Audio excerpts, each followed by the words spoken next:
Sea levels rising. Sea levels rising are mainly due to thermal expansion, which is when the water heats up and expands and causes more water to appear. Half of this rise in water is due to this expansion. Human involvement has been an enormous issue accompanying this problem, such as the burning of fossil fuels and other activities that bring upon the massive amounts of heat-trapping gases into the atmosphere, causing the oceans to absorb about 80% of additional heat. Naturally, polar ice caps and glaciers melt during the summer. During the winter, the snow is evaporated seawater.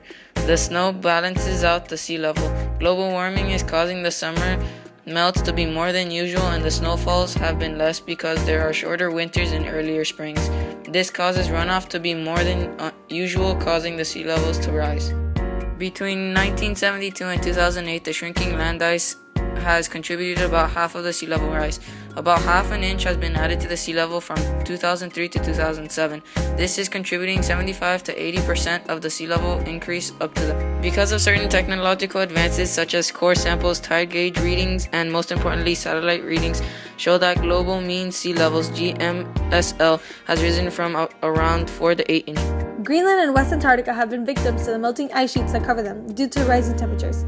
There is a theory that meltwater from above and seawater from below is getting between the ice sheets and making it easier for them to run off into the sea and causing an issue. Ice shelves are also getting affected that makes them melt from below, weaken, and then they break off. A small increase of the sea can cause major problems. Sea level rising can cause many problems to many areas. Some of the areas that can be affected if the water reaches inland are wetlands, aquifers, habitats of fish, birds, and plants.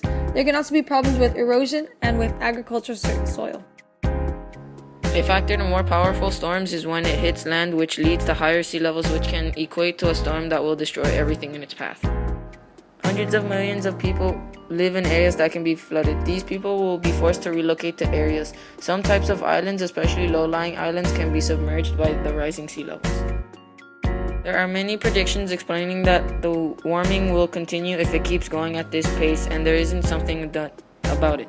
This means that along with that, the oceans will continue to rise and will end up swallowing up cities with low altitude.